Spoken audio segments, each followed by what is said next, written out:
결혼 4년 동안 남편과 시댁 식구들은 나를 항상 부당하게 대했다. 어느 날 밤 남편이 나를 때린 후 나는 오랫동안 계획해왔던 일을 실행하기 위해 한 장소로 향했다. 집에 돌아오자마자 나는 고함과 모욕으로 환영받았다. 어디 갔다 왔어? 싸구려 여자 같으니. 우리 가족은 배고파서 여기서 1시간 동안 앉아 있었는데 아직도 식사가 준비가 안 됐어. 쓸모없는 여자. 나는 아무 말도 하지 않았다. 남편은 15분 안에 자신에게 끔찍한 일이 닥칠 것이라는 사실을 모르고 있었으니까 이야기가 시작되기 전에 이 이야기를 시청하시는 시청자분들은 어느 지역에서 시청 중이신지 댓글로 남겨주세요. 좋아요와 구독도 잊지 마세요. 채널이 더욱 성장하고 더 흥미로운 이야기를 들려드릴 수 있도록 말이죠. 그날 밤 식사 공간의 공기는 매우 삭막했다. 마치 산소가 희박해지고 언제 터질지 모르는 긴장감의 안개로 대체된 듯했다. 지우는 수프 그릇을 식탁 위에 아주 천천히 내려놓으며 세라믹 그릇이 식탁보에 닿을 때 최소한의 소리도 내지 않으려 애썼다. 그러나 남편 민준에게는 아무리 작은 실수라도 용서할 수 없는 큰 죄였다. 그는 찌푸린 얼굴로 식탁 끝에 앉아 있었다. 그의 눈은 마치 쓰레기를 보는 것처럼 눈앞의 음식을 노려보고 있었다. 아내가 지난 2시간 동안 열심히 요리한 음식이 아니었다. 그의 옆에는 시어머니 박 여사가 오만한 태도로 부채질을 하며 앉아 있었다. 그녀의 눈은 식탁 구석구석을 훑으며 4년간의 결혼 생활 동안 지우의 일상적인 먹이가 되었던 혹독한 비난을 쏟아낼 틈을 찾고 있었다. 민주는 수프 한 숟가락을 떠서 맛보았다.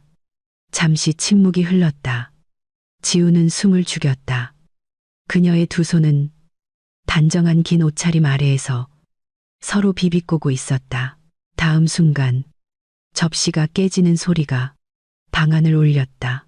민준이 숟가락을 세게 내던지자 수프 국물이 식탁에 튀어 지우의 손에 묻었다. 지우는 비명을 지르지 않았다. 그녀는 그저 고개를 숙였다. 이런 갑작스러운 분노 폭발에 익숙해져 있었다. 민준이 일어섰다. 그의 얼굴은 사실 무의미한 분노를 참으며 붉게 달아올랐다. 그는 감정으로 떨리는 검지 손가락으로 지우의 얼굴을 가리켰다. 민준은 지우가 수프가 너무 짜서 자신을 죽이려 한다며 소리쳤다. 지우는 평소처럼 아주 정확하게 양념을 계량했음에도 불구하고 말이다.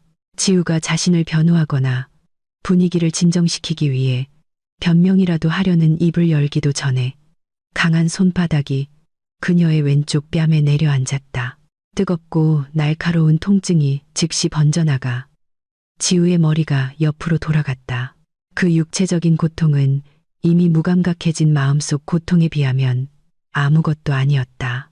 이 장면을 본 박 여사는 말리기는커녕 지우가 남편을 얼마나 제대로 돌보지 못하는지에 대해 중얼거리며 작게 혀를 찼다. 그 노부인은 남편의 입맛을 맞추지 못하는 아내는 더 순종적이고 세심해지도록 교훈을 받아 마땅하다는 상처 주는 말을 덧붙였다. 그들 두 사람의 눈에는 연민이라고는 찾아볼 수 없었다. 그들에게 지우는 이 호화로운 집에서 제멋대로 다룰 수 있는 분풀이 대상이자 공짜 하녀일 뿐이었다. 하지만 오늘 밤은 달랐다. 보통 지우는 울고 무릎을 꿇고 잘못이 없더라도 민준에게 용서를 빌었을 것이다. 보통 그녀는 흐느끼며 그 난장판을 치우고 남편의 감정적 폭풍이 빨리 가라앉기를 바랐을 것이다.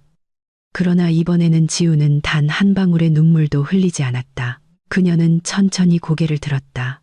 민준의 눈동자를 똑바로 쳐다보았는데 그 시선은 해석하기 어려웠다. 그 눈빛은 공허하고 차가웠지만 민준이 전에 본 적 없는 단호함을 담고 있었다. 민준은 아내의 평소와 다른 반응에 잠시 주춤했다. 그러나 그의 지나치게 높은 자존심이 순간적으로 생겨났던 불안감을 떨쳐냈다. 지우는 양해를 구하지 않고 몸을 돌려 확신에 찬 걸음으로 자신의 방으로 향했다. 민준은 그녀를 향해 소리치며 아직 이야기가 끝나지 않았는데 아내가 어디를 가려고 하느냐며 윽박질렀다. 지우는 대답하지 않았다. 방 안에서 그녀는 울지 않았다. 그녀는 아침부터 옷장 뒤에 미리 준비해둔 핸드백을 꺼냈다. 그 안에는 자신의 모든 고통의 열쇠이자 해방의 열쇠가 될 갈색 서류철이 들어 있었다. 그녀는 거울 앞에서 옷차림을 정리하며 뺨에 붉게 남았다가 이제 푸르스름하게 변하기 시작한 자국을 보았다. 그녀는 그 뺨을 조심스럽게 만졌다. 슬픔이 아니라 그것이 자신의 인내에 대한 마지막 대가였음을 상기시키는 듯했다. 지우는 방을 나와 여전히 식사 공간에 앉아 혼란과 분노가 뒤섞인 얼굴의 민준과 박 여사를 지나쳤다. 한마디 말도 없이 지우는 집을 나섰다.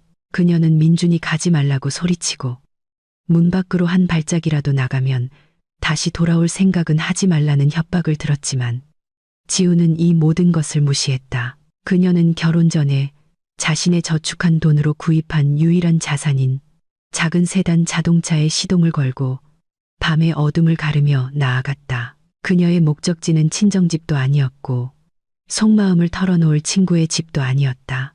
그녀는 미리 약속한 특별한 만남 때문에 아직 문을 연 법무법인 사무실로 향했다. 그곳에는 이미 한 변호사와 2명의 관계 당국 직원이 그녀를 기다리고 있었다. 회의는 짧지만 핵심적이었다. 지우는 갈색 서류철을 건네고 몇몇 보고서를 서명하고 단호한 최종 진술을 했다. 모든 일이 끝난 후 지우는 손목시계를 보았다. 집을 떠난 지 1시간이 흘러 있었다. 그녀의 심장은 빠르게 뛰었다. 두려움 때문이 아니라 이 긴 연극의 끝을 기다리는 아드레날린 때문이었다. 그녀는 차를 몰아 그 지옥 같은 집으로 돌아갔다. 그녀는 무엇이 자신을 맞이할지 알고 있었다. 그녀는 어떤 종류의 욕설을 들을지 알고 있었지만 민준도 박 여사도 모르는 사실도 알고 있었다. 그녀의 남편의 오만함에 절대적인 파멸을 가져올 비밀이 그들의 거처로 다가오고 있었다는 사실 말이다. 지우는 차분하게 마당에 차를 주차하고 커튼이 영원히 닫히기 전 마지막 막에 맞설 정신을 준비하며 심호흡을 했다. 지우가 현관문을 열었을 때 집안의 분위기는 여전히 긴장되어 있었지만 이제 더 짙은 적대감이 뒤섞여 있었다. 민준과 박 여사는 여전히 거실에 앉아 있었다. 식탁 위의 음식은 그들의 자존심 때문에 비난한 음식을 먹을 수 없어 그대로 남아 있었지만 다른 음식을 찾기에는 너무 게을렀다. 문턱에 지우의 모습이 나타나자마자 민준이 즉시 일어섰다. 그의 얼굴은 붉게 달아올랐고 목에 핏줄이 붉어져 나와 지난 1시간 동안 참아왔던 분노가 절정에 달했음을 보여주었다. 그는 지우에게 성큼성큼 다가갔고 지우가 감히 말대꾸라도 한다면 다음 주먹을 날릴 준비가 된 듯했다. 민주는 집으로 돌아온 아내를 집 전체에 울려 퍼지는 큰 소리로 맞이했다. 그는 이 야심한 시간에 지우가 어디를 싸돌아 다녔는지 무례하게 물었다. 그는 지우를 은혜도 모르는 싸구려 여자라고 욕했다. 거친 말들이 브레이크 없이 그의 입에서 쏟아져 나왔다. 그는 자신의 가족, 즉 자신과 어머니가 지우가 새 음식을 준비하기 위해 돌아오기를 1시간 동안이나 배고파하며 앉아 있었다고 말했다. 그런데 지우는 그냥 나가버렸다는 것이다. 민주는 지우를 남편에게 패만 끼치는 쓸모없는 여자라고 불렀다. 뒤쪽 소파에 있던 박 여사도 쨍한 목소리로 거들며 남편의 허락 없이 밤에 감히 나가는 아내는 밖에서 분명 부정한 짓을 하고 온 것이라고 아들을 부추겼다. 지우는 문 근처에 꼼짝 않고 서 있었다. 그녀는 싸구려 여자라는 비난에 대답하지 않았다. 쓸모없는 여자라는 비난에 자신을 변호하지도 않았다. 그녀는 민준이 모든 욕설을 쏟아내도록 내버려 두었다. 지우는 거실에 걸린 벽시계를 쳐다보았다. 시계 바늘은 매우 특정한 시간을 가리키고 있었다. 속으로 지우는 카운트다운하고 있었다. 그녀는 경찰서에서 그들의 고급 주택가로 오는데 걸리는 시간을 정확히 알고 있었다. 오늘 밤 도로가 막히지 않는다면 약 15분이 걸릴 것으로 예상했다. 그리고 이제 그 시간이 거의 다 되었다. 지우가 그저 침묵하는 것을 본 민주는 아내가 침묵으로 자신에게 도전한다고 생각하여 더욱 흉포해졌다. 그는 다시 손을 들어 지우가 꾸짖음을 당할 때 자신의 얼굴을 쳐다보게 하려고 그녀의 옷깃을 잡으려 했다. 그러나 그 더러운 손이 지우의 옷에 닿기 전에 지우는 침착하게 한 걸음 물러섰다. 그녀의 입가에는 아주 희미한 미소가 걸려 있었다. 그 미소는 민준을 혼란스럽게 만들어 눈살을 찌푸리게 했다. 지우는 나지막하지만 아주 명확한 목소리로 민준에게 힘을 아끼라고 말했다. 곧 모든 것을 설명해야 할 일이 생길 것이기 때문에 많은 에너지가 필요할 것이라고 말했다. 민준은 갑작스러운 아내의 대담함에 당황하며 침묵했다. 그가 그 말의 의미를 묻기도 전에 멀리서 사이렌 소리가 울려 퍼졌고 그 고급 주택가의 고요를 깨뜨리며 점점 가까워졌다. 민준의 얼굴은 즉시 창백해졌고 지우는 곧 남편을 데리러 올 귀한 손님을 기다리며 똑바로 서 있었다. 사이렌 소리는 그들이 잠그지 않은 대문 바로 앞에서 멈췄고 곧이어 자동차 문이 닫히는 소리와 여러 사람이 마당으로 들어오는 단호한 발소리가 뒤따랐다. 파란색과 빨간색 경광등의 불빛이 창문 틈을 통해 거실벽에 반사되었다. 민준과 박 여사에게는 끔찍한 디스코장 분위기를 조성했다. 방금 전까지 지우 앞에서 분노로 우뚝 서 있던 민준은 이제 창문 쪽으로 뒷걸음질 치며 누가 왔는지 엿보려 했다. 그는 경찰 순찰차 2대와 표식 없는 검은 승합차 1대가 대문 앞에 주차되어 있는 것을 보았다. 두려움이 그의 등골을 타고 기어올랐지만 그의 오만함은 논리를 떨쳐내려 했다. 그는 방금 자신의 고함 소리 때문에 이웃이 신고했을지도 모른다고 생각했다. 현관문이 매우 세차고 위험 있게 두드려졌다. 예의 바른 손님의 노크가 아니었다. 법을 집행하기 위해 온 공권력의 노크였다. 민주는 침을 삼키며 지우에게 묻는 듯한 시선을 보냈다. 그러나 지우는 이미 싱글 소파에 침착하게 앉아 있었다. 마치 클라이맥스 장면을 볼 준비가 된 영화 관객처럼 말이다. 떨리는 손으로 민주는 현관문을 열었다. 그의 앞에는 완전한 제복을 입은 4명의 경찰관과 경찰 배지를 보여주는 사복. 경찰 2명이 서 있었다. 그 무리를 이끄는 듯 보이는 경찰관 중 1명이 단호하게 물었다. 여기가 민준 씨 댁이 맞습니까? 민준은 위험있게 보이려고 애쓰는 목소리로 긍정하며 경찰관들이 밤늦게 와서 자신의 가정의 평온을 방해하는 이유가 무엇이냐고 물었다. 그는 심지어 경찰 고위직 몇 명을 알고 있다고 협박하며 그 이름들이 이 경찰관들을 위축시키고 물러나게 할 수 있기를 바랐다. 그러나 경찰관은 조금도 흔들리지 않았다. 무표정한 얼굴로 경찰관은 제복 주머니에서 깔끔하게 접힌 종이 1장을 꺼내 펼치고 민준의 얼굴 앞에 내밀었다. 그것은 체포영장과 수색영장이었다. 경찰관은 민준에게 적용되는 혐의와 권리들을 박 여사가 집안에서 분명히 들을 수 있도록 큰 소리로 읽어내려갔다. 낭독된 혐의는 여러 층으로 매우 무거웠다. 대규모 회사 자금 횡령, 자산 문서 위조, 그리고 4년 동안 계속된 돈 세탁이었다. 민주는 입이 떡 벌어졌고 그의 눈은 마치 안화에서 튀어나올 것처럼 크게 뜨였다. 그는 소리치며 이 모든 것이 거짓이고 시스템 오류가 분명하다고 강하게 부인했다. 그는 자신이 존경받는 재무이사이지 범죄자가 아니라고 소리쳤다. 그 소란에 박 여사가 문 쪽으로 달려왔다.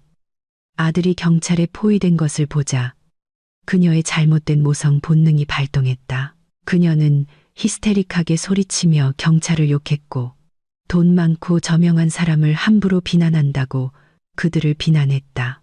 박 여사는 심지어 민준의 손에 수갑을 채우려던 경찰관 중 1명의 팔을 잡아당기려 했다. 경찰관은 재빨리 박 여사를 제지하여 체포 과정을 방해하지 못하게 했다. 상황은 혼란에 빠졌다. 민준은 자신의 손이 뒤로 당겨지자 몸부림치며 자신의 변호사를 부르짖었다. 그는 이 부당한 행동에 대해 경찰을 역고소할 것이라고 소리쳤다. 그 혼란 속에서 두꺼운 서류철을 들고 있던 사복 경찰관 중 한 명이 말했다. 그들은 민준이 그동안 숨겨왔던 장부와 민준이 자산을 해외 계좌로 이전할 계획을 세웠던 녹취록을 포함하여 매우 강력하고 완벽한 증거를 가지고 있다고 말했다. 민준은 즉시 침묵했다. 그의 얼굴은 시체처럼 창백해졌다. 그는 그 장부를 너무나 잘 알고 있었다. 그는 그것을 사무실 금고 속 아주 비밀스러운 장소에 숨겨두었고 그 암호는 자신만이 알고 있다고 생각했다. 적어도 그는 그렇게 생각했다. 민주는 믿을 수 없다는 눈빛으로 경찰관을 노려보며 접근 권한이 매우 제한적인 이 모든 데이터를 누가 제공했는지 물었다. 바로 그때 지우가 자리에서 일어났다.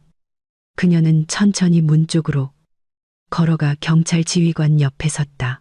침착한 동작으로 지우는 긴 옷자락 주머니에서 작은 USB 메모리 하나를 꺼내 경찰관에게 건네주었다. 그녀는 이것이 방금 사무실에서 첨부하지 못한 마지막 디지털 사본이라고 말했다. 여기에는 2년 전 민준이 외부 감사관에게 뇌물을 주는 영상 녹화가 들어 있었다.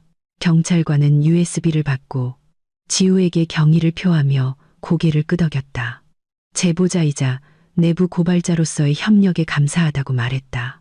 민주는 유령을 보는 것처럼 아내를 쳐다보았다. 그의 입은 열렸지만 아무 소리도 나오지 않았다. 아내는 부엌길밖에 모르는 멍청한 여자라고 여겼던 그의 머리는 갑자기 멈춰섰다. 자신의 삶을 파괴한 사람, 자신을 신고한 사람, 그리고 이 모든 증거를 수집한 사람이 불과 1시간 전에 자신이 뺨을 때린 바로 그 아내라는 사실을 처리할 수 없었다.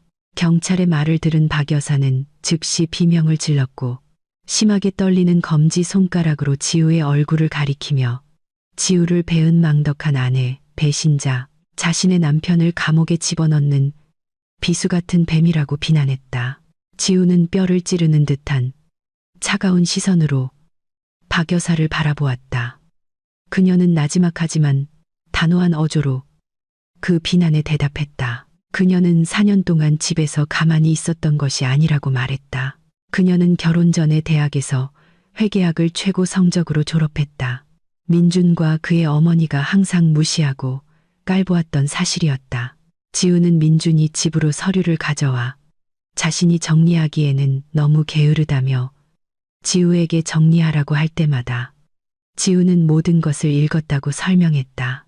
민준이 사업상의 이유로 지우에게 여러 해외 계좌로 돈을 송금하라고 요청할 때마다 지우는 모든 것을 기록했다. 지우는 모든 증거 자료를 모으고 모든 문서를 사진 찍고 민준의 모든 의심스러운 전화 통화를 녹음했다. 그녀는 이 계획을 인내심 있게 세웠고 증거가 반박할 수 없을 만큼 확실해지는 적절한 순간을 기다렸다. 민준은 힘이 풀리고 무릎이 꺾여 자신을 붙잡고 있는 두 경찰관이 없었다면 쓰러질 뻔했다. 차가운 쇠수갑이 고통스러운 딸깍 소리와 함께 그의 손목을 잠갔다. 그는 이전에 한 번도 보여준 적 없는 애원하는 눈빛으로 지우를 바라보았다.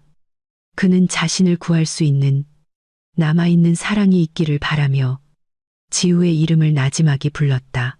그러나 지우는 이미 얼굴을 돌렸다. 그녀는 더 이상 민준을 남편이 아니라 자신의 행동에 책임을 져야 할 죄인으로 보았다.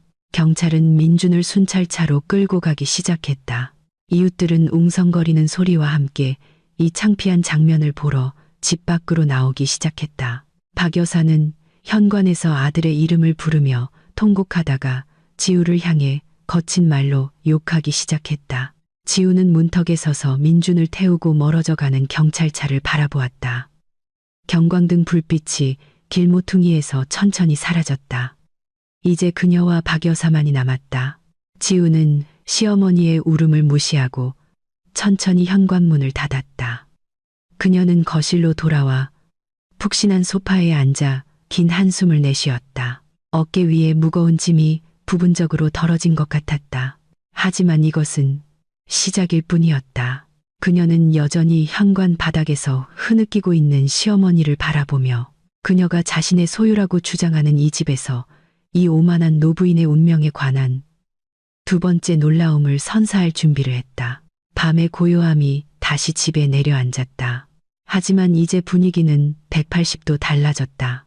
더 이상 민준의 지배력은 없었고 지우의 두려움도 없었다. 남은 것은 지우가 말한 대로 15분 만에 산산조각 난 한 가족의 오만함의 잔해뿐이었다. 지우는 휴대폰을 꺼내 자신의 변호사 태호에게 짧은 문자를 보냈다. 목표 확보, 내일 아침 2단계로 진행.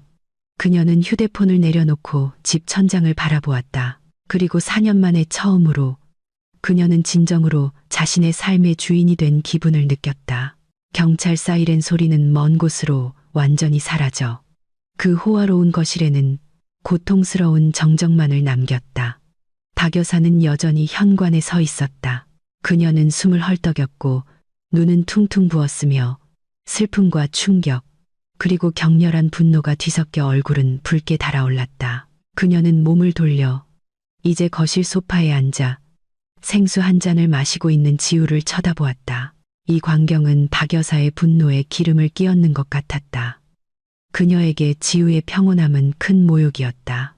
자신이 항상 짓밟았던 며느리가 자신의 자랑스러운 아들이 방금 흉악범처럼 감옥으로 끌려갔는데 어떻게 저렇게 편안하게 앉아 있을 수 있단 말인가. 박 여사는 발을 세게 구르며 안으로 들어섰고 현관문을 쾅 닫아 유리창이 흔들릴 정도였다. 그녀는 지우에게 다가갔다. 그녀의 검지손가락은 긴 옷을 입은 여인의 얼굴을 똑바로 겨냥했다. 박 여사는 소리치기 시작했다. 그녀의 목소리는 넓은 방을 가득 채우며 날카롭게 울려 퍼졌다. 그녀는 지우를 거친 말로 몰아세우며 당장 아들의 집에서 나가라고 명령했다. 그녀는 자신의 남편을 감옥에 집어넣은 배신자와 같은 지붕 아래에서 숨쉬고 싶지 않다고 말했다. 박 여사는 이 호화로운 집과 그 안의 모든 것이 민준의 땀의 결실이며 지우는 여기에 있을 권리가 조금도 없다고 주장했다. 그녀는 지우가 당장 짐을 싸지 않으면 경비원을 불러 지우를 끌어내겠다고 협박하기까지 했다. 박 여사에게 지우는 그동안 민준의 재산에 빌붙어 살던 기생충일 뿐이었다. 그리고 이제 민준이 없으니 그 기생충은 버려져야 했다. 지우는 유리 테이블 위에 천천히 컵을 내려놓았다. 그녀는 눈앞의 노부인의 격렬한 분노에 조금도 위축되지 않았다. 그녀는 천천히 일어서서 옷자락을 정리하고 박 여사의 눈을 똑바로 쳐다보았다. 지우의 시선은 너무나 날카롭고 자신감이 넘쳐서 박 여사는 순간 멈칫했고 며느리에게서 느껴지는 다른 기운을 감지했다. 지우는 나지막하지만 단호한 어조로 이 집이 민준의 소유라고 확신하느냐고 물었다. 그 질문은 박 여사의 귀에는 수사적이고 조롱하는 것처럼 들렸다. 당연히 민준의 집이지. 박 여사는 속으로 생각했다. 이 성공한 아들 말고 누가 이 고급 지역의 부동산을 살 수 있단 말인가. 지우는 말없이 벽 근처의 콘솔 테이블 서랍으로 걸어갔다. 그녀는 서랍을 열고 두꺼운 초록색 문서철을 꺼냈다. 그녀는 그 서류철을 박 여사 앞에 테이블 위로 던졌다. 서류철이 테이블에 떨어지는 턱, 소리는 박 여사를 옴찔하게 했다. 지우는 시어머니에게 법률 문서를 읽을 수 있다면 직접 열어서 읽어보라고 권했다. 화가 나서 떨리는 손으로 박 여사는 서류철을 낚아채 거칠게 열었다. 그녀의 눈은 토지 및 건물 등기부 등본의 줄을 따라 움직였다. 그녀의 눈이 권리 보유자 항목에 이르렀을 때 숨이 막혔다.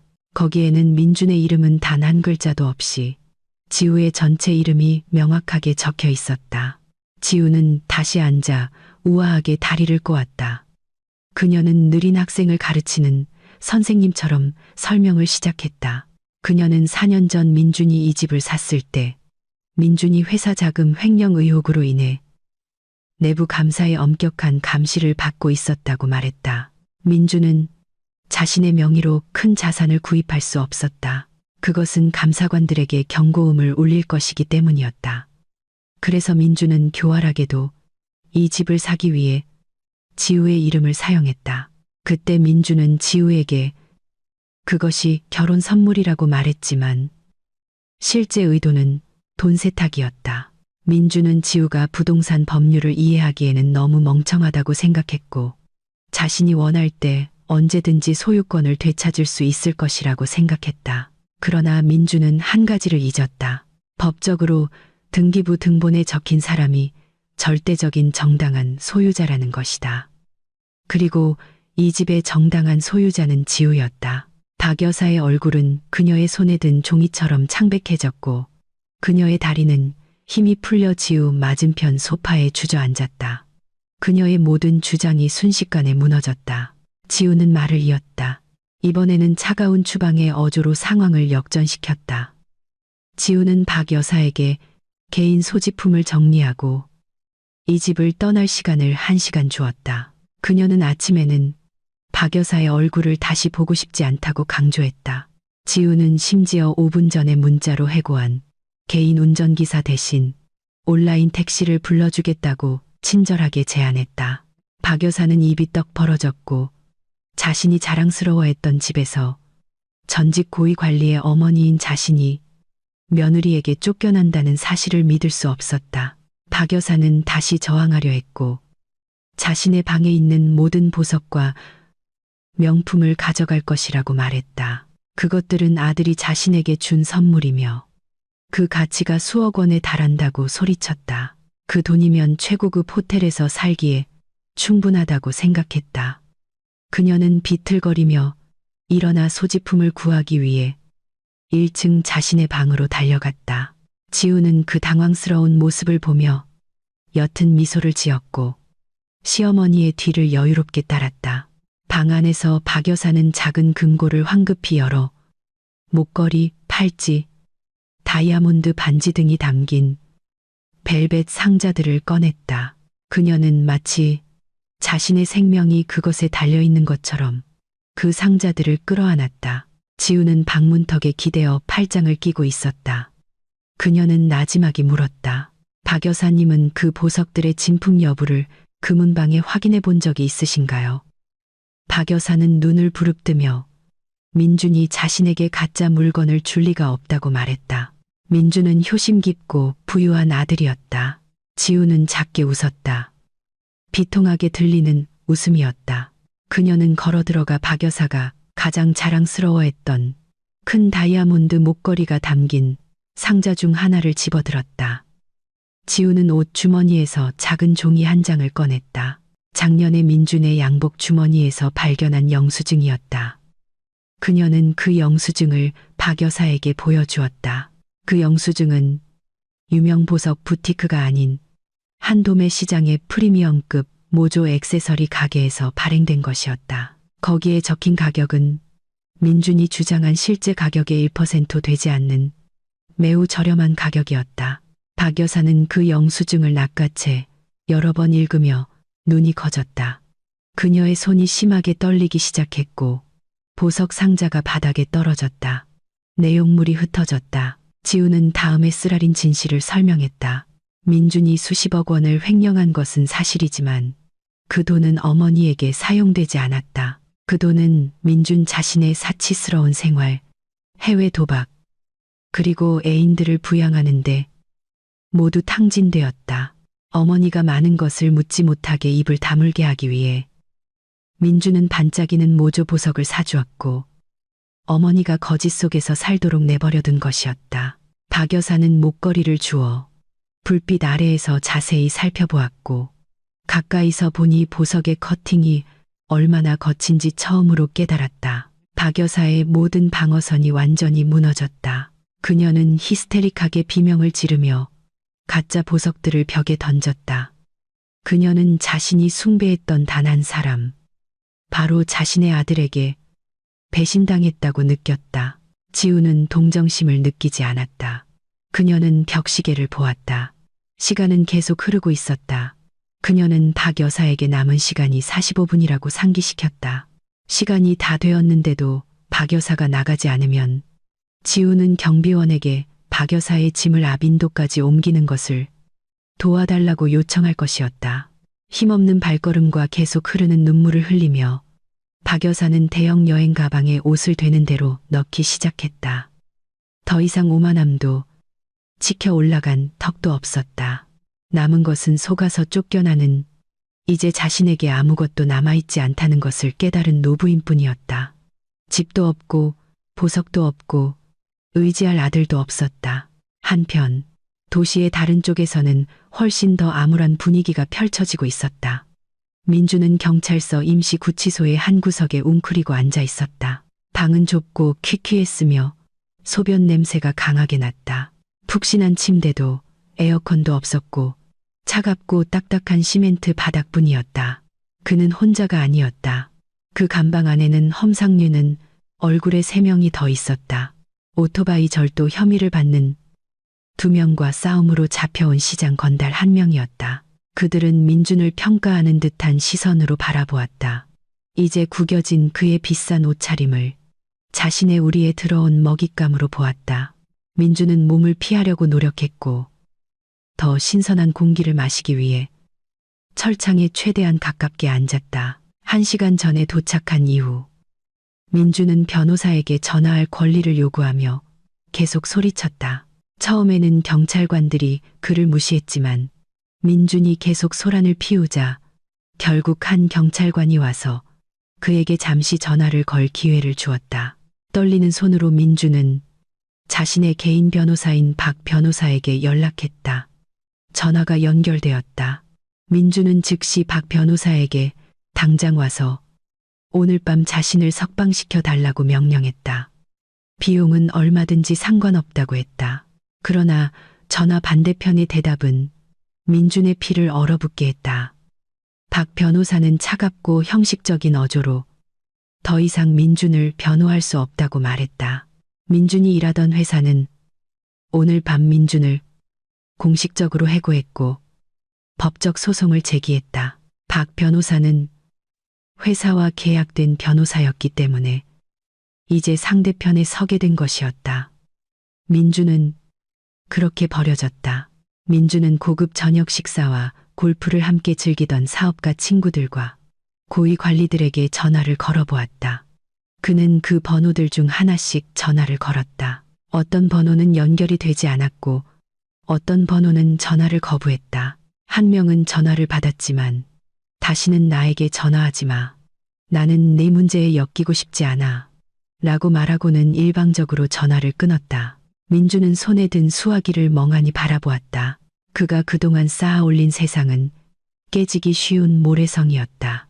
그가 자랑스러워했던 친구들은 그가 부유할 때만 달라붙고 그가 어려워지자 도망가는 기생충에 불과했다. 경찰관은 전화를 다시 빼앗아 민준을 다시 감방 안으로 밀어넣었다. 그날 밤은 민준의 생애에서 가장 긴 밤이었다. 그는 단 한순간도 잠들 수 없었다. 눈을 감을 때마다 체포될 때 지었던 지우의 냉소적인 미소가 그의 생각을 괴롭혔다. 그는 자신이 멍청하고 순종적이라고 여겼던 아내가 어떻게 그렇게 부드럽고 치명적인 쿠데타를 일으킬 수 있었는지 이해할 수 없었다. 다음 날 아침 민주는 감방문을 여는 자물쇠 소리에 잠에서 깼다.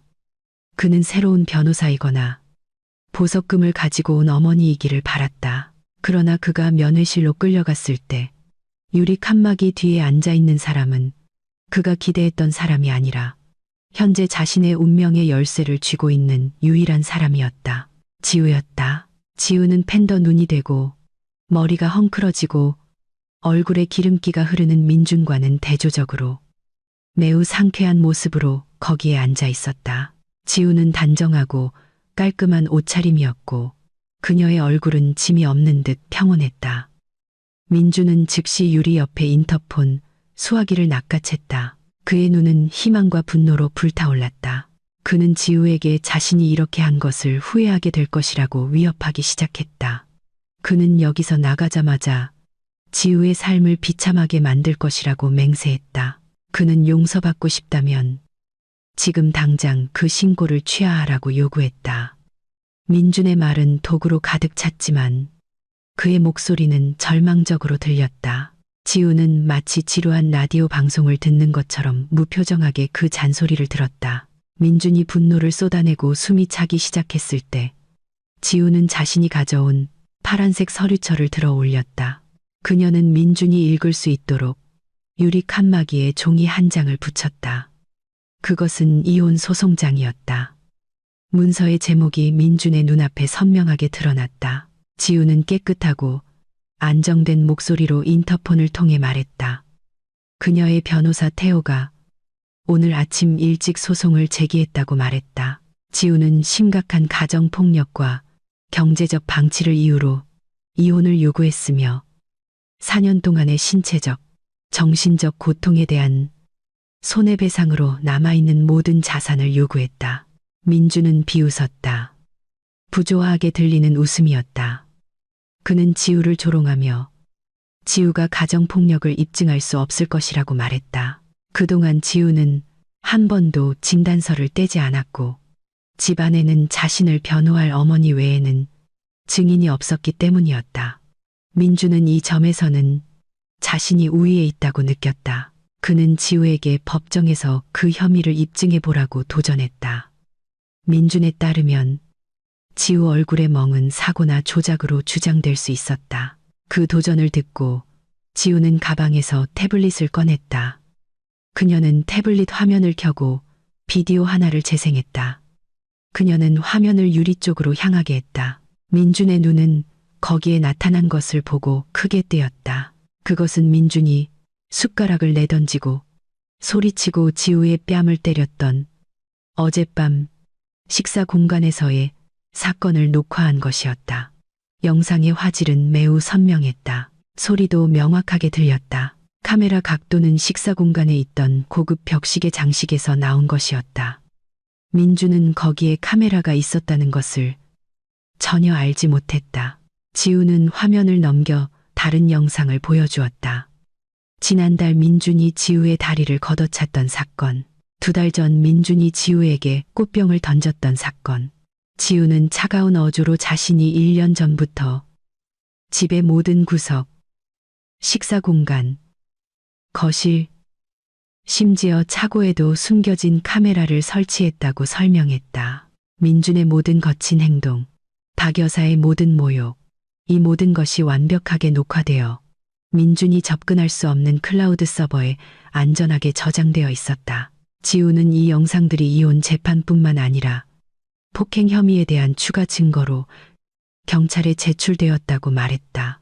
따라서 민준은 수십 년에 달할 수 있는 횡령 혐의에 대한 징역형 외에도 가정폭력에 대한 추가 처벌을 받게 될 것이었다.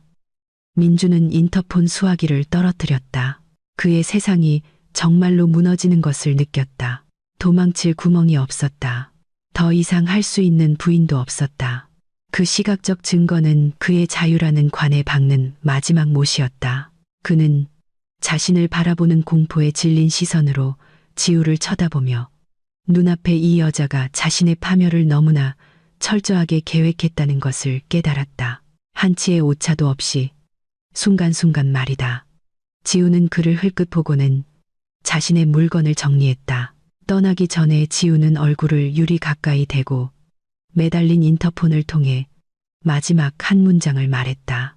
새로운 삶을 즐겨요. 민준 씨, 나를 기다리지 마요. 나는 절대 돌아가지 않을 테니까. 지우는 일어서서 뒤돌아보지 않고 방을 나섰고 민준은 압도적인 면회실의 정적 속에서 의자에 힘없이 주저앉아 자신의 모든 것, 재산, 지위, 어머니, 아내, 그리고 미래를 잃었다는 것을 깨달았다. 아침 해가 완전히 뜨지 않았을 때 박 여사는 옆에 큰 여행 가방을 두고 도로변에 서 있었다. 그녀는 어젯밤 지우가 불러준 온라인 택시에서 막 내린 참이었다. 그녀의 목적지는 교회에 사는 딸 해리의 집이었다. 가는 내내 박 여사는 이것이 일시적인 상황일 뿐이라고 스스로를 안심시켰다. 그녀는 다른 자녀들이 기꺼이 자신을 받아줄 것이라고 생각했다. 자신은 그들의 어머니이고 존경받아야 할 부모가 아닌가. 지갑에 남아있는 현금으로 그녀는 택시비를 지불하고 자신감에 차서 해리의 집 대문으로 걸어갔다. 그녀는 문이 빨리 열리고 아픈 허리를 펼 수 있는 따뜻한 아침 식사와 편안한 방을 얻기를 바라며 초인종을 참을성 없이 여러 번 눌렀다. 문이 열렸지만 그녀가 받은 환영은 기대와는 거리가 멀었다. 해리는 여전히 집에서 입는 옷차림으로 찌푸린 얼굴로 나왔다. 어머니가 큰 여행 가방과 함께 서 있는 것을 보고 해리는 깊이 눈살을 찌푸렸다. 그녀는 어머니를 안으로 들이지 않고 문턱에 팔짱을 끼고 서 있었다. 박 여사는 즉시 해리에게 지우가 자신을 쫓아낸 일과 민준이 경찰에 체포된 일에 대해 불만을 쏟아냈다. 그녀는 해리가 지우를 욕하고 동정해 주기를 바랐다. 그러나 해리는 오히려 냉소적으로 웃었다. 그녀는 어머니의 말을 날카롭게 끊었다. 해리는 박 여사에게 5년 전의 일을 상기시켰다. 해리가 남편의 사업 자금을 빌리려고 했을 때 박 여사는 돈이 민준의 사업 자금으로만 쓰여야 한다며 단호하게 거절했던 일 말이다. 해리는 어머니가 어떻게 항상 민준을 금쪽 같은 자식으로 숭배하고 다른 자식들은 가치가 없다고 여겼는지 상기시켰다. 박 여사는 침묵했다. 그 과거의 기억이 딸의 마음속에 복수로 고스란히 남아있을 줄은 예상하지 못했다. 해리는 단호하게 자신은 어머니를 받아줄 수 없다고 말했다. 그녀는 집이 좁고 남편이 소란을 싫어하며 가장 중요한 것은 민준의 법적 문제에 엮이고 싶지 않다는 이유를 댔다. 민준의 체포 소식은 이미 대가족 그룹에 퍼졌고 모두가 두려워하고 있었다. 해리는 조금의 죄책감도 없이 박 여사의 얼굴 앞에서 대문을 닫아버렸다. 노부인을 인도 위에 홀로 멍하니 남겨두고 말이다. 박 여사의 마음은 산산조각 났지만 그녀의 자존심 때문에 애원할 수는 없었다. 그녀는 다시 여행 가방을 끌었다. 이번에는 맏아들 재민의 집으로 향했다. 재민의 집까지 가는 길은 거리가 멀었기 때문에 비용이 꽤 들었다. 그곳에 도착했을 때 박 여사의 운명은 크게 다르지 않았다. 재민은 대문조차 열어주지 않았다. 철창 뒤에서 재민은 차가운 어조로 말했다. 그는 자신이 정부 기관에서 일하고 있으며 뉴스에서 화제가 된 대형 부패범의 어머니를 받아주는 것은 자신의 위치를 위태롭게 할 수 있다고 말했다. 재민은 민준의 횡령 자금 흐름에 연루된 것으로 오해받고 싶지 않았다. 그는 문틈으로 큰돈이 든 지폐 한 장을 마치 거지에게 자선을 베풀 듯 건네주며 어머니에게 방을 구하라고 말했다. 재민은 민준의 사건이 해결되고 분위기가 가라앉을 때까지 자신에게 연락하지 말라고 강조했다. 박 여사의 손에 쥔 돈은 뜨거웠다. 자신이 키운 핏줄로부터 받은 굴욕이었다. 해는 점점 높아지고 햇볕이 피부를 따갑게 했다. 박 여사는 배가 고파 공원 벤치에 앉았다. 그녀는 자신이 완전히 혼자라는 것을 깨달았다. 항상 돈을 주던 민준도, 항상 자신을 돌봐주던 지우도, 신경 써주는 형제자매도 없었다. 그녀는 자신이 가진 돈을 세어보았다. 금액은 매우 제한적이었고 오랫동안 저렴한 모텔조차 구할 수 없었다. 유일한 선택은 붐비는 주택가에서 저렴한 월세 쪽방을 찾는 것이었다. 힘없는 발걸음과 하이힐 때문에 걷기에 부적합한 발이 물집이 잡힌 채로 그녀는 진흙탕에 냄새나는 좁은 골목길을 따라 걷기 시작했다. 2시간 동안 헤매다가 그녀는 마침내 막다른 골목 끝에서 비어있는 작은 방을 발견했다.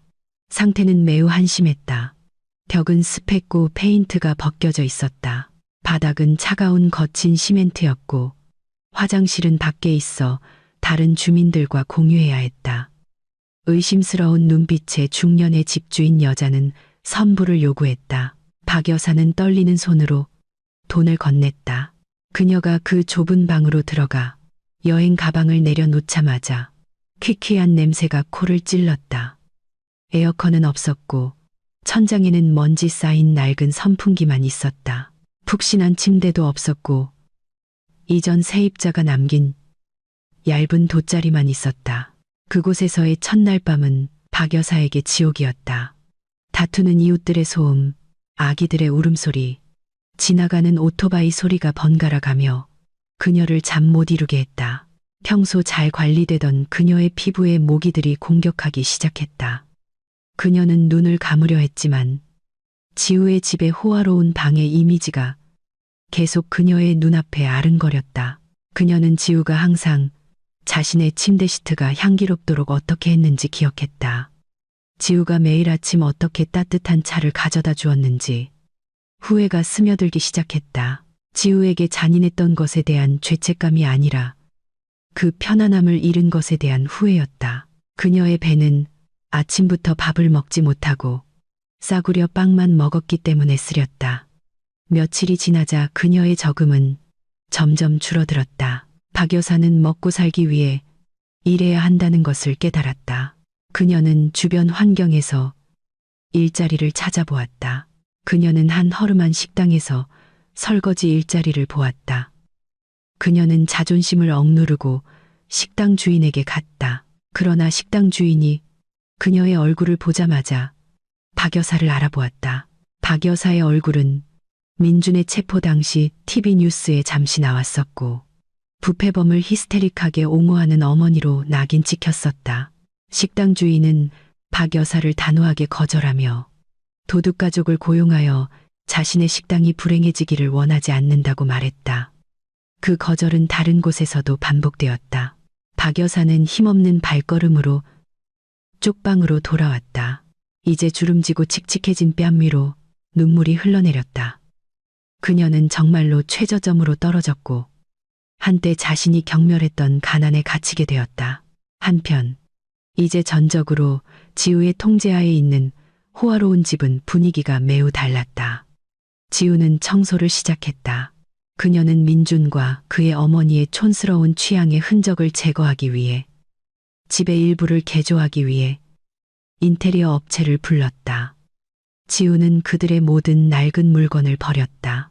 박 여사가 자신을 모욕하며 앉아있던 소파는 이미 쓰레기장으로 옮겨졌다. 지우는 벽 색깔을 바꾸고 정원을 재정비하여 신선하고 차분한 새로운 분위기를 조성했다. 그녀는 이제 넓어진 거실 중앙에 서서 엄청난 평화를 느꼈다. 더 이상 고함도 두려움도 없었다. 지우는 밖에서 자신을 괴롭혔던 사람들이 스스로 뿌린 폭풍을 거두고 있다는 것을 알았고 그녀는 그들을 도울 의무가 조금도 없었다. 민준의 첫 재판일이 마침내 다가왔다. 지방법원 건물은 아침부터 언론인들로 붐볐다. 민준이 관련된 횡령 및 부패 사건은 그 엄청난 금액과 유명 회사를 연루했다는 점에서 대중의 주목을 받았다. 수감자 호송차가 도착했고 민준은 수갑을 찬 채 내려졌다. 그의 모습은 매우 비참했다. 한때 통통했던 몸은 이제 뼈만 앙상하게 말랐다. 그의 얼굴은 야위었고 눈 밑에는 검은 그림자가 드리워 있었으며 한때 헤어젤로 깔끔하게 정리되었던 머리는 이제 헝클어져 있었다. 그는 날카로운 질문을 계속 퍼붓는 기자들의 카메라 플래시를 피하며 고개를 숙이고 걸었다. 군중 뒤에서 박 여사가 나타났다. 그녀는 남아있는 유일한 괜찮은 옷차림인 낡은 옷을 입고 아들을 보기 위해 보안선을 뚫으려 애썼다. 그러나 그녀는 법정 문 뒤로 사라지는 민준의 등만 볼 수 있었다. 법정 안은 고요하고 긴장감이 넘쳤다. 지우는 눈부신 모습으로 증인석에 앉아 있었다. 그녀는 단정하고 전문적인 오피스룩을 입었고 깔끔하게 정리된 복장은 위엄과 지성의 아우라를 풍겼다. 민준이 알았던 억압받던 아내의 모습과는 거리가 멀었다. 재판 시작을 알리는 재판장의 망치 소리가 울리자 민준은 애원하는 눈빛으로 지우를 바라보았다. 그러나 지우는 그 시선을 되받아치지 않았다. 지우의 초점은 오직 재판부와 검사에게만 맞춰져 있었다. 지우가 증언할 차례가 되자 법정은 침묵했다. 모든 사람이 그녀의 입에서 나오는 모든 단어에 귀를 기울였다. 지우는 차분하고 논리적으로 정확한 데이터로 뒷받침된 증언을 제시했다. 그녀는 민준이 어떻게 사장의 서명을 위조했는지, 어떻게 자금을 유용하기 위해 유령 회사를 만들었는지, 그리고 어떻게 회사 돈을 개인적인 목적으로 사용했는지 설명했다. 지우는 전문가, 회계 감사관처럼 회계 및 법률 용어를 사용했고 민준의 변호사, 민준이 더 이상 사설 변호사를 고용할 수 없어 국가가 지정한 국선 변호사는 압도당했다. 민준이 감정적으로 반박하려 할 때마다 재판장은 그에게 조용히 하라고 경고했다. 그날 밤 갈색 서류철에 지우가 제출했던 증거들은 이제 법정 프로젝터 화면에 펼쳐져 민준의 모든 범죄를 드러내는 치명적인 무기가 되었다. 재정 문제뿐만 아니라 검사는 민준의 행동 영역으로도 들어가기 시작했다.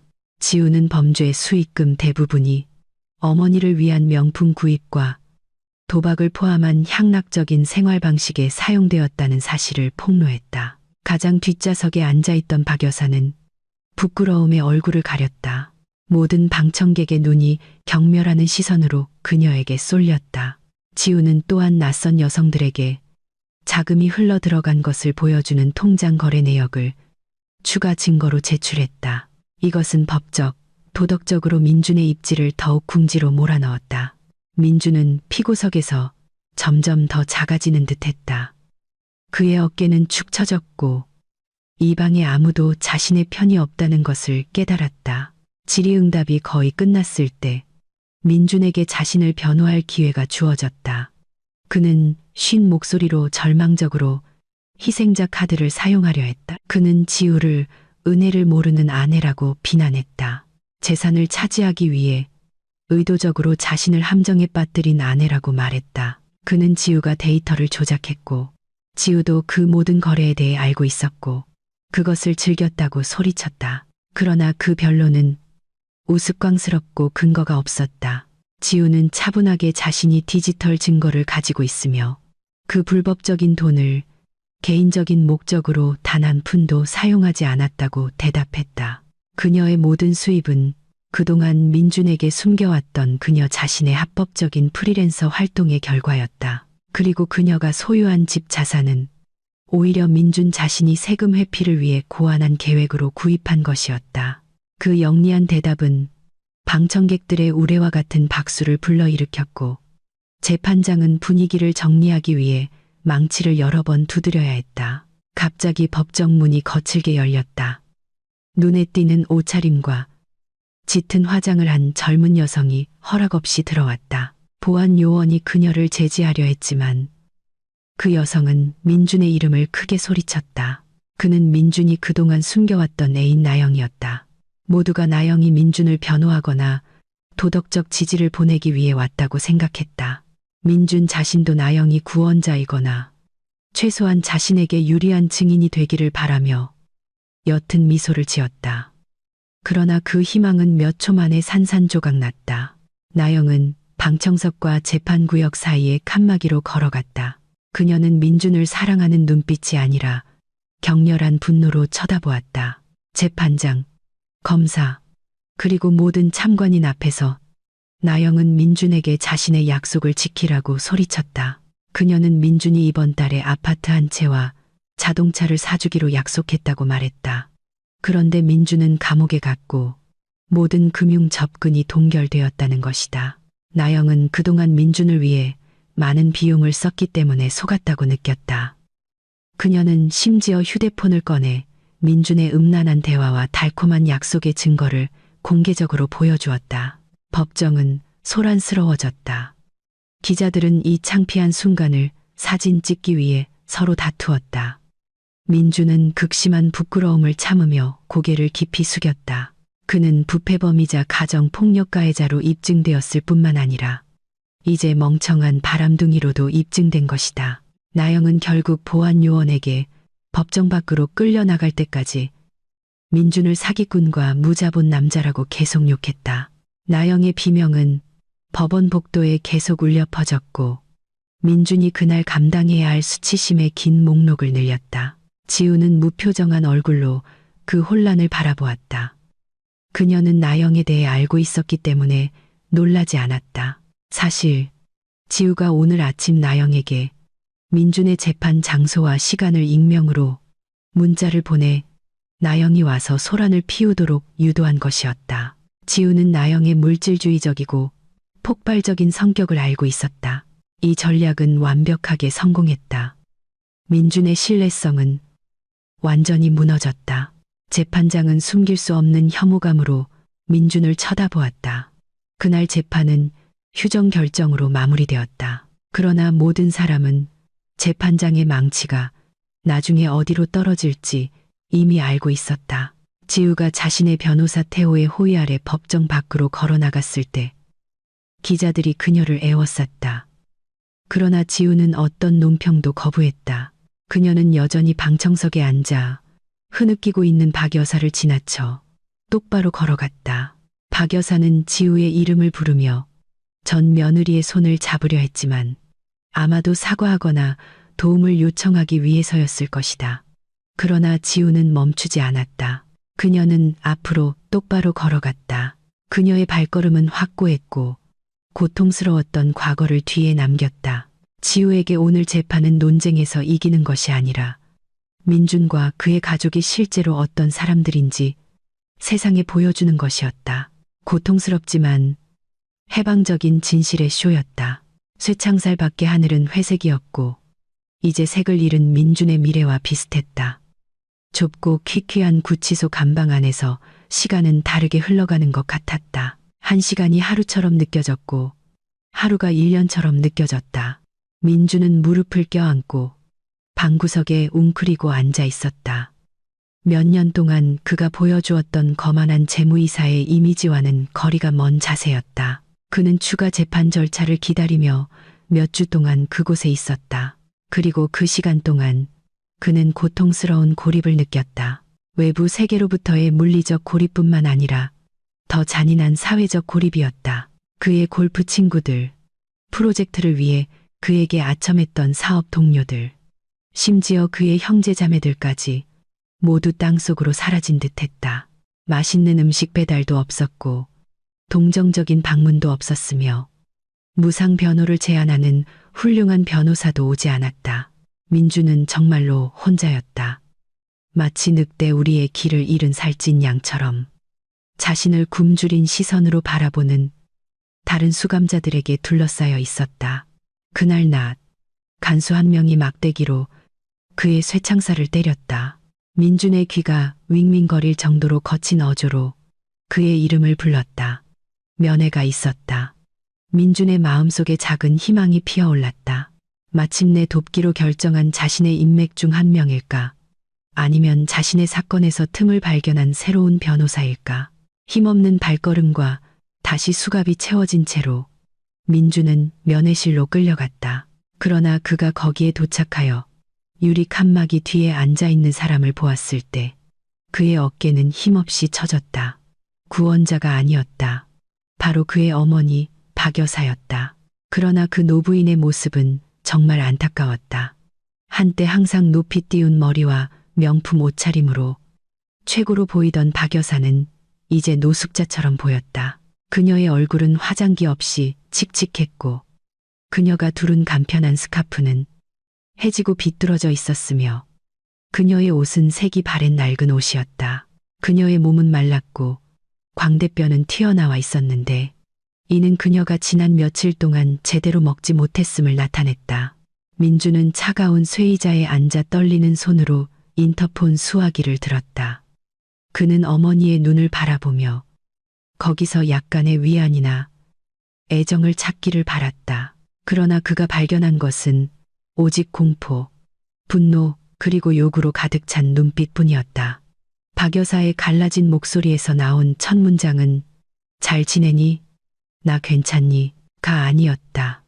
돈에 대한 질문이었다. 박 여사는 민준이 비상현금을 어디에 숨겼는지 물었다. 그녀는 민준이 지우나 경찰이 모르는 어딘가에 비밀 저축을 해두었을 것이라고 확신했다. 그녀는 자신의 삶이 지금 얼마나 비참한지 이야기했다. 뜨거운 쪽방에서 살고 싸구려 도시락을 먹으며 뉴스에서 자신의 얼굴을 알아본 새로운 이웃들에게 모욕을 당하는 생활이었다. 박 여사는 민준에게 돈의 위치를 알려주어 자신이 더 나은 곳으로 이사하고 지우를 역고소할 변호사를 고용할 수 있게 해달라고 요구했다. 민주는 가슴을 짓누르는 답답함을 느끼며 어머니의 잔소리를 들었다. 그는 천천히 고개를 저었다. 절망의 눈물이 그의 눈가에 고였다. 거의 들리지 않는 작은 목소리로 민주는 그 쓰라린 현실을 인정했다. 비상금은 없었다. 비밀 금고도 없었다. 부패로 얻은 모든 돈은 이미 탕진되었다. 그는 항상 잃기만 하는 온라인 도박에 그것을 썼다. 나영과 다른 여자들에게 값비싼 선물을 주어 자신의 자존심을 만족시키는 데 썼다. 그리고 그들 두 사람의 호화로운 생활 방식을 유지하는 데 썼다. 매일 밤 최고급 레스토랑에서 식사하고 해외여행을 가고 이제 압류되거나 헐값에 팔린 명품들을 사는데 말이다. 민주는 하나의 속임수를 다른 속임수로 덮어 씌우며 행운이 항상 자신에게 유리하게 작용하기를 바라며 구덩이를 파고 덮는 식으로 살았다고 설명했다. 하지만 이제 그 행운은 죽었다.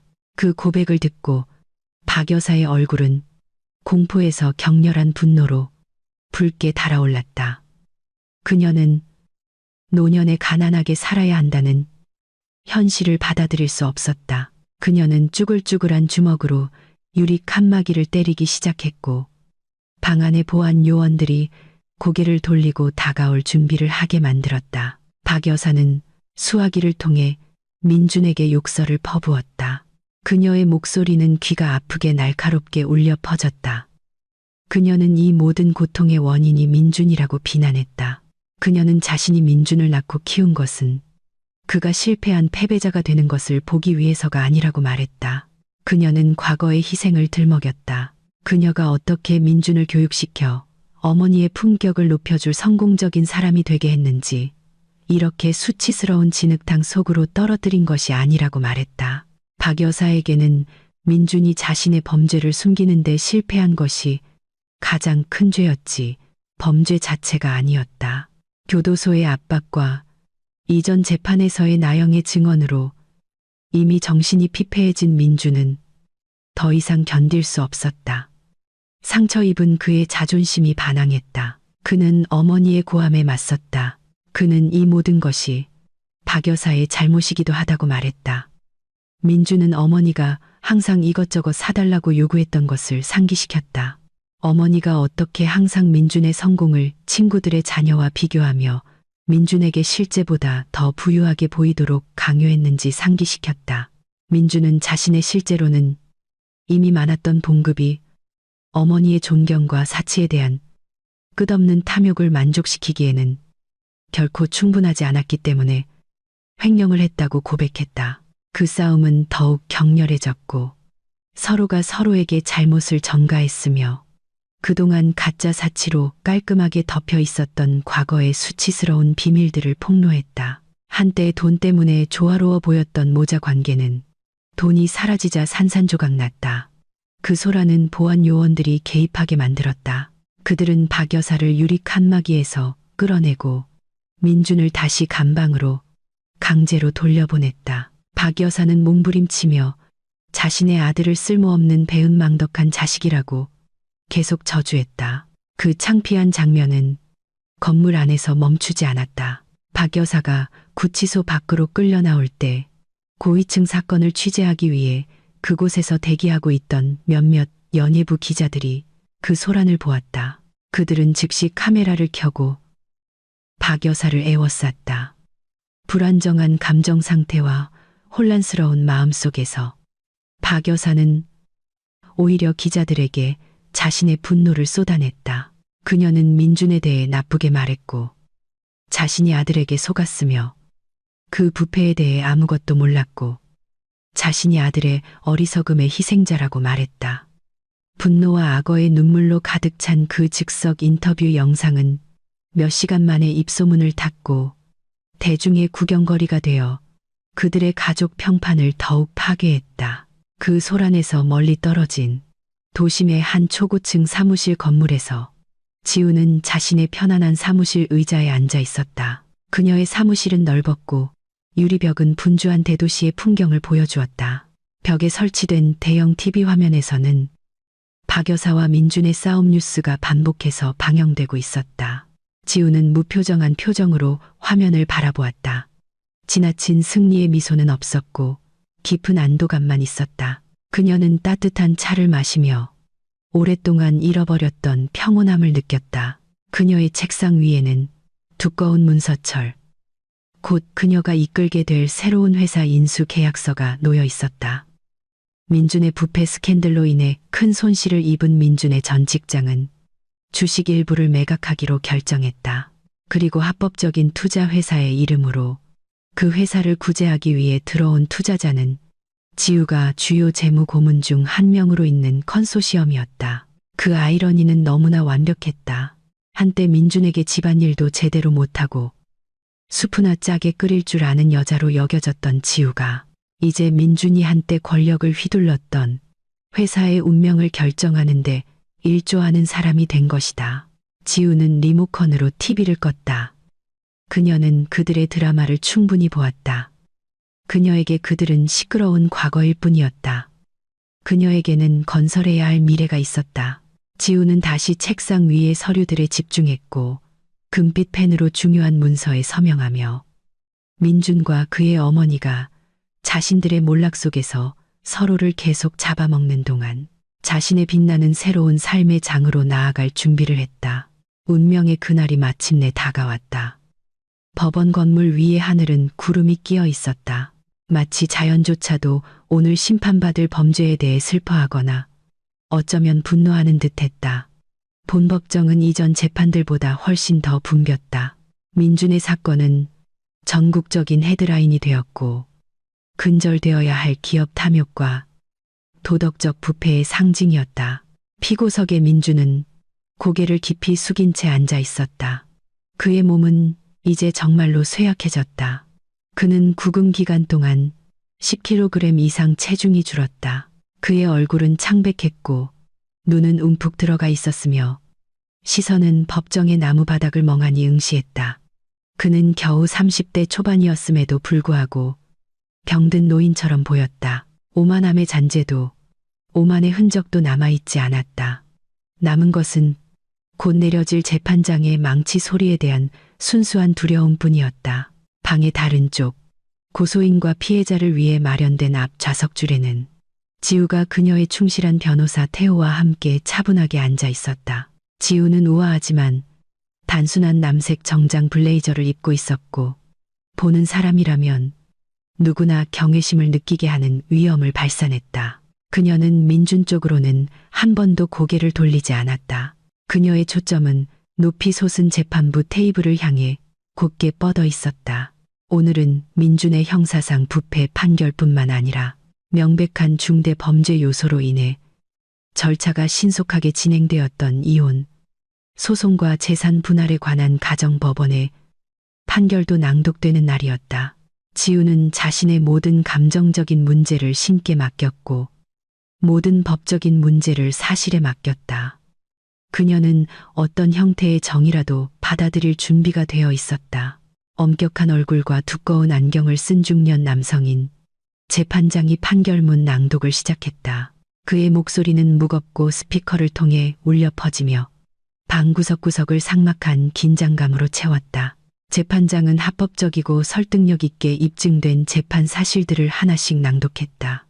민준은 지속적인 부패 행위, 회사 자금 횡령, 정품 문서 위조, 그리고 돈 세탁 범죄를 저지른 것으로 입증되었다. 또한 재판장은 가중 처벌 요인들을 낭독했다. 피고인은 진심으로 뉘우치는 기색을 보이지 않았습니다. 피고인은 재판 초기의 진술을 번복했습니다. 피고인은 범죄 수익금을 향락적인 생활 방식과 도박에 사용하여 사회정의 감각을 해친 것으로 입증되었습니다. 가정폭력에 대한 부분도 피고인의 나쁜 성격을 보여주는 요인으로 언급되었다. 주된 기소는 부패였음에도 불구하고 말이다. 민주는 눈을 질끈 감았다. 식은땀이 그의 관자놀이를 타고 흘러내렸다. 그의 심장은 가슴에서 터져 나올 듯이 빠르게 뛰었다. 그는 재판장이 판결 주문 부분에 이르렀을 때 숨을 참았다. 주문, 재판장의 목소리가 높아졌다. 피고인 민주는 부패 범죄를 저지른 것이 합법적이고 설득력 있게 입증되었음을 선언한다. 이에 따라 피고인에게 징역 15년을 선고한다. 그 숫자는 민준에게 명치에 가해진 해머와 같은 충격이었다. 15년. 그는 머릿속으로 빠르게 계산했다. 그는 거의 50세가 되어서야 나올 것이다. 그의 생산적인 삶의 절반이 감옥에서 썩을 것이었다. 그러나 형벌은 아직 끝나지 않았다. 재판장이 계속했다. 그리고 50억 원의 벌금에 처하며 벌금을 납부하지 않을 경우 2년의 노역장 유치에 처한다. 방청객들의 웅성거림이 법정을 맴돌았다. 그 벌금은 엄청난 액수였고 모두가 민준이 파산했다는 것을 알고 있었다. 즉 민준은 추가 형벌을 받아야 했다. 재판장은 이어서 자산 관련 판결을 낭독했다. 피고인이 거주했던 강남구 벚꽃로 소재 토지 및 건물은 유효한 소유권 등기부 등본에 근거하여 그리고 피고인으로부터 받은 가정폭력으로 인한 물질적, 비물질적 손해배상의 일부로서 피해자 지우에게 반환하도록 명령한다. 망치가 3번 세게 두드려졌다. 땅, 땅, 땅. 그 소리는 민준에게는 모든 것의 끝이었다. 그는 주변 세상이 회전하는 것을 느꼈다. 귀가 심하게 윙윙거렸다. 재판장의 목소리와 방청객들의 웅성거림이 멀어져 가는 듯했다. 그의 다리는 더 이상 몸을 지탱할 수 없었다. 민준은 의자에서 쓰러져 법정 바닥에 기절했다. 소란이 일어났다. 의료진과 경찰은 즉시 달려가 그의 상태를 확인했다. 방청석에는 박 여사가 없었다. 그 노부인은 차비가 없었고 다시 대중 앞에 얼굴을 드러내기가 너무 부끄러워서 참석하지 않았다. 어제 구치소에서의 그 소란스러운 사건 이후 민준은 절대적인 고독 속에서 기절했다. 자신에게 무관심한 낯선 사람들에게 둘러싸인 채 말이다. 지우는 전 남편의 몸이 들것에 실려 나가는 것을 보았다. 그러나 그녀는 가까이 가기 위해 자리에서 일어나지 않았다. 눈물도 없었고 지나친 연민도 없었다. 그녀는 단지 4년 동안 자신의 어깨를 짓눌렀던 무거운 짐이 마침내 완전히 덜어졌다고 느꼈을 뿐이다. 태호는 지우의 어깨를 가볍게 두드리며 진심 어린 축하의 미소를 보냈다. 지우는 그 미소에 화답했다. 진정으로 해방되고 가벼운 미소였다. 그들 둘은 일어섰다. 서류들을 정리하고 단호한 발걸음으로 법정을 나섰다. 법원 건물 밖에서 해는 마침내 먹구름 뒤에서 나타나 건물 마당을 따뜻한 황금빛으로 비추었다. 공기는 상쾌했고 지우가 전에 느껴본 것보다 훨씬 더 상쾌했다. 수십 명의 기자들이 그녀에게 다가가려 했고 마이크를 들이대며 전 남편이 받은 최대 형량에 대한 반응을 물었다. 지우는 잠시 멈춰서서 심호흡을 한 다음 카메라 앞에서 차분하고 간결하게 말했다. 정의가 실현되었습니다. 법 집행기관에 감사드립니다. 이것은 우리 모두에게 완벽한 범죄는 없으며 영원한 고통도 없다는 교훈입니다. 오늘부터 저는 과거의 책을 덮고 새로운 장을 엽니다. 지우는 민준이나 박 여사의 상태에 대한 추가 질문에 답하는 것을 거부했다. 그녀는 자신의 정당한 노력의 결실로 구입한 새 SUV 차량으로 걸어갔다. 태호가 그녀를 위해 문을 열어주었다. 차에 타기 전 지우는 웅장한 법원 건물을 한 번 더 돌아보았다. 그 두꺼운 벽 뒤에서 민주는 앞으로 15년 동안 길고 긴 악몽을 시작할 것이었다.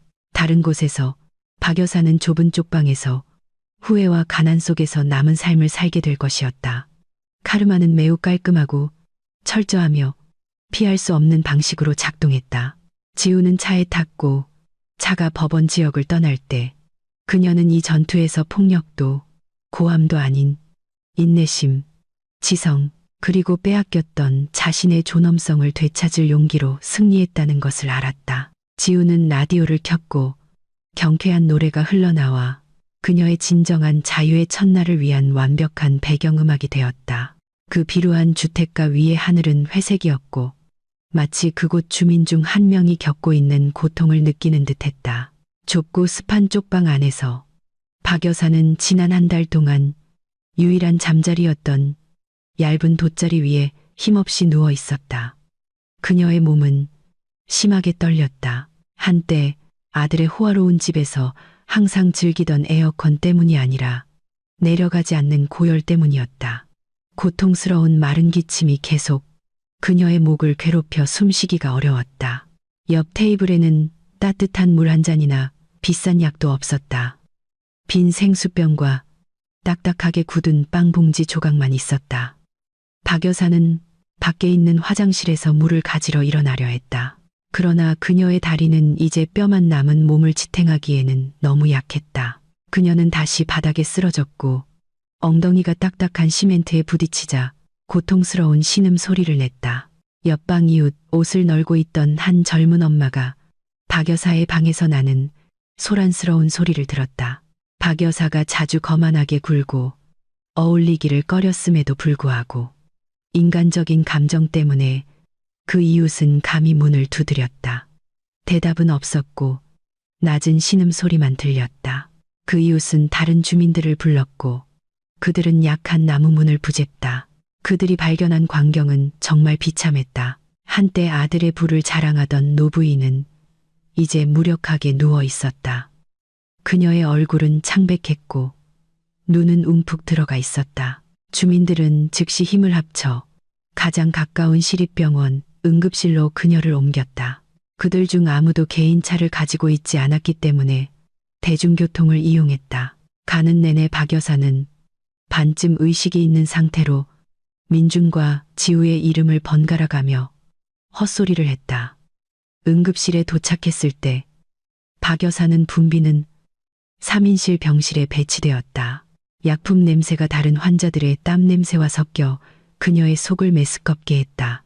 한 간호사가 와서 그녀의 상태를 확인하고 가족의 연락처를 요청했다. 갈라진 목소리와 떨리는 손으로 박 여사는 자녀들의 전화번호를 말했다. 간호사는 박 여사의 맏아들 재민에게 연락을 시도했다. 전화는 연결되었다.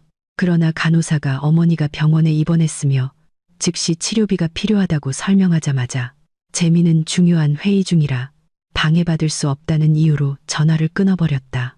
간호사는 다시 전화를 걸려고 했지만 그 번호는 이미 차단되어 있었다. 재민은 병원 번호를 차단했던 것이다. 희망은 박 여사의 딸 해리에게로 향했다. 연락했을 때 해리는 무뚝뚝한 어조로 대답했다. 그녀는 남편의 사업이 불황이라 어머니의 치료비를 댈 돈이 없다고 말했다. 해리는 심지어 병원 측에 감옥에 있는 민준에게 비용을 청구하라고 말했다. 불가능한 일이었다. 해리는 전화를 거칠게 끊었고 자신은 책임지고 싶지 않다고 단언했다. 멀리서 그 대화를 들은 박 여사는 마음이 산산조각 났다. 그녀의 눈가에 눈물이 흘러내렸다. 육체적인 고통 때문이 아니라 자신의 핏줄의 배신으로 인한 고통 때문이었다. 그녀가 애지중지 키웠던 자녀들은 이제 그녀가 더 이상 쓸모없게 되자 쓰레기처럼 버렸다. 절망 속에서 병원 행정실은 박 여사의 지갑에서 오래된 비상연락처 하나를 발견했다. 낡은 사진 뒤에 끼워져 있던 명함이었다. 그것은 지우의 번호였다. 간호사는 잠시 망설였다.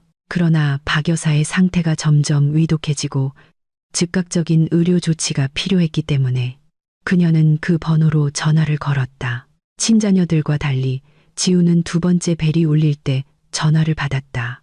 그녀의 목소리는 차분하고 정중했다. 간호사의 설명을 들은 후 전화 반대편에서 잠시 침묵이 흘렀다. 지우는 즉시 거절하지는 않았지만 당황한 기색도 없었다. 그녀는 가족으로서가 아니라 인간적인 입장에서 상황을 보러 가겠다고만 말했다. 1시간 후 지우가 병원에 도착했다. 그녀의 외모는 우울한 3인실 병실 환경과 매우 대조적이었다. 그녀는 단정하고 깨끗한 오피스룩을 입었고 얼굴은 생기가 넘쳤으며 발걸음은 확고했다. 지우가 박 여사의 침대 옆에 섰을 때 노부인은 천천히 눈을 떴다. 지우를 보자 박 여사의 눈에 한 줄기 희망이 떠올랐다. 그녀는 지우가 자신을 데리러 왔고 예전처럼 자신을 다시 돌봐주며 자신을 용서해 줄 것이라고 생각했다. 박 여사의 쭈글쭈글한 손이 지우의 손을 잡으려 했다. 그녀의 입술은 낮은 목소리로 용서를 구하며 움직였다.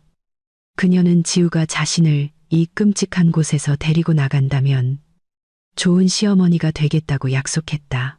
지우는 그 손을 뿌리치지 않았지만 잡지도 않았다. 그녀는 박 여사를 증오심 없이 하지만 따뜻함도 없이 무표정하게 바라보았다. 지우는 다른 환자들이 듣지 않도록 낮은 목소리로 말했다. 그녀는 박 여사의 오늘부터 3일 동안의 모든 치료비와 약값, 입원비를 이미 지불했다고 말했다. 그 말을 듣고 박 여사는 안도하며 울었다. 지우가 여전히 자신을 아끼고 있다고 생각했기 때문이다. 그러나 지우의 다음 문장은 그 미소를 즉시 지워버렸다. 지우는 이것이 자신이 베푸는 마지막 도움이라고 강조했다. 그녀는 여전히 박 여사를 시어머니로 생각해서가 아니라 도움이 필요한 사람에게 자선을 베푸는 것이라고 설명했다. 지우는 3일 후에는 아무도 돌보지 않는 박 여사의 치료를 사회복지기관이 인수하게 될 것이라고 설명했다. 박 여사는 깜짝 놀라 눈이 휘둥그레졌다. 그녀는 강하게 고개를 저으며 사회복지기관에 넘기지 말아달라고 애원했다. 그녀는 지우의 집으로 돌아가고 싶다고 말했다. 지우는 침착하게 휴대폰을 꺼내 병원 측이 재민 해리와 통화했던 녹취록을 들려주었다. 지우는 행정실로부터 그 사본을 요청했었다.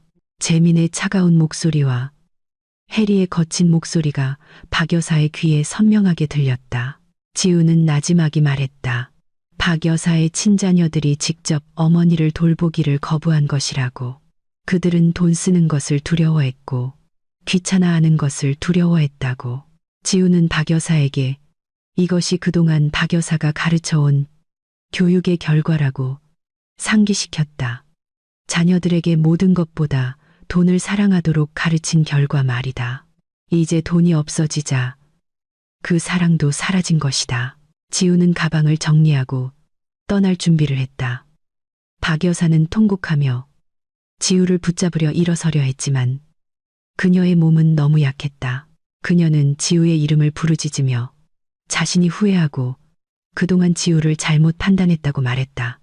지우는 병실 커튼 문턱에서 잠시 멈췄다. 그녀는 고독한 노부인을 마지막으로 살짝 돌아보았다. 지우는 후회는 항상 늦게 오고 카르마는 결코 빗나가지 않는다고 말했다. 지우는 박 여사에게 남은 삶을 불평하는 대신 속죄하는 데 사용하라고 조언했다. 그 후 지우는 걸어 나갔다. 그녀의 발걸음은 병원 복도에서 단호하게 멀어져 갔고 박 여사는 깊은 후회 속에서 계속 울면서 이 세상에 완전히 혼자라는 것을 깨달았다. 큰 폭풍이 민준의 가족을 파괴한 지 1년이 흘렀다. 꿈을 이루기 위해 바쁘게 움직이는 사람들에게는 시간이 빠르게 흐르지만 후회에 빠진 사람들에게는 시간이 매우 느리게 느껴진다. 한 고급 주택가에서 한때 지우의 고통의 증인이었던 집은 이제 완전히 변모했다. 한때 지우에게 감옥의 쇠창살처럼 느껴졌던 높은 울타리는 이제 싱그러운 덩굴 식물로 장식되었다. 집벽은 차분한 밝은 색조로 다시 칠해졌다. 박 여사가 방을 채우곤 했던 구식의 무거운 가구는 더 이상 없었다. 집 내부는 이제 미니멀하고 현대적이며 큰 창문을 통해 들어오는 햇빛으로 가득 차 있었다. 집은 이제 그 주인처럼 편안하게 숨을 쉬고 있었다. 지우는 밝은 일요일 아침에 2층 발코니에 앉아 따뜻한 허브차 한 잔을 즐기고 있었다. 그녀의 무릎 위에는 이번 달 유명 비즈니스 잡지가 놓여 있었다. 지우의 얼굴은 올해의 영감을 주는 여성, 역경을 딛고 성공의 정점으로라는 큰 제목과 함께 표지에 실려 있었다. 지난 1년 동안 지우의 경력은 급상승했다.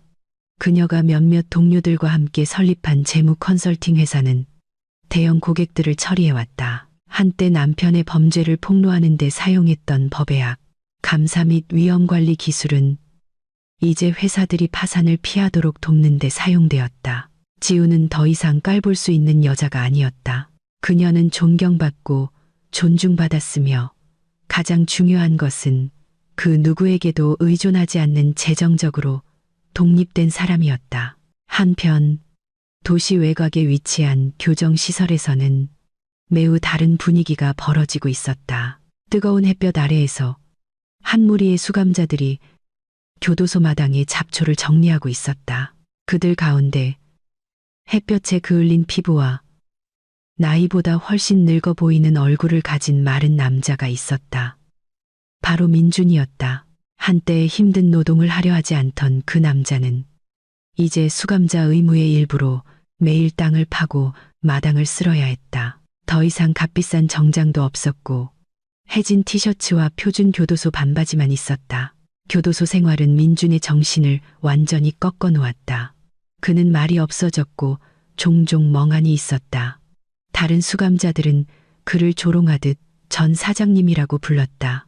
점심시간에 민준은 구석에 홀로 앉아 있었고 딱딱한 교도소 밥과 변변찮은 반찬을 먹었다. 그는 한때 자신이 자주 비난했던 지우의 음식을 떠올렸다. 너무 짜다고 했던 수프, 너무 질다고 했던 밥.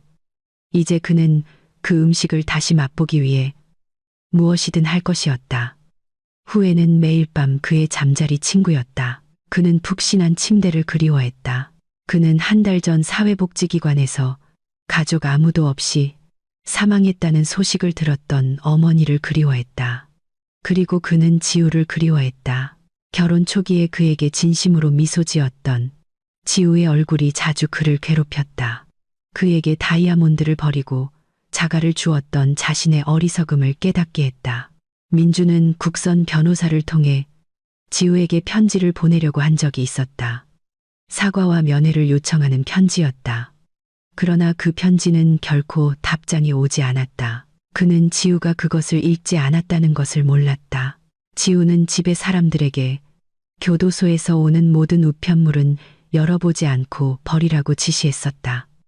민준에게 이 침묵은 육체적인 구금보다 훨씬 더 무거운 형벌이었다. 그는 밖의 세상은 계속 돌아가고 사람들은 계속 앞으로 나아가고 있다는 것을 알았다. 반면에 자신은 10년 이상 과거의 죄와 함께 썩어가며 멈춰버린 시간에 갇혀 있었다. 다시 지우의 집, 초인종이 울렸다. 지우의 가정 도우미가 문을 열었다. 지우의 친구이자 충실한 변호사인 태호가 방문했다. 그는 민준의 대가족이 마지막으로 다투었던 자산에 대한 좋은 소식을 가져왔다. 법원은 민준 가족의 모든 주장을 기각하기로 결정했으며 이제 지우의 입장은 법적으로 100% 안전했다. 지우는 태호를 환한 미소로 맞이했다. 지난 1년 동안 그들의 관계는 더욱 가까워졌다. 성급하게 로맨틱한 연인이 아니라 서로를 지지하고 존중하는 친구로서 말이다. 지우는 새로운 관계를 서두르고 싶지 않았다. 그녀는 민준과의 4년간의 결혼 생활 동안 잃어버렸던 자신을 사랑하는 시간을 즐기고 있었다. 그들은 거실에 앉아 미래에 대해 편안하게 이야기했다. 태호는 지우가 여전히 민준을 생각하는지 아니면 일어난 일에 대해 복수심을 느끼는지 물었다. 지우는 천천히 고개를 저었다. 그녀는 찻잔을 내려놓고 창밖을 바라보았다. 넓게 펼쳐진 푸른 하늘을 보며 지우는 현명하게 대답했다. 더 이상 복수심을 느끼지 않는다고. 증오는 자신을 과거와 자신을 해친 사람에게 묶어둘 뿐이라고. 그녀는 모든 것을 놓아주었다.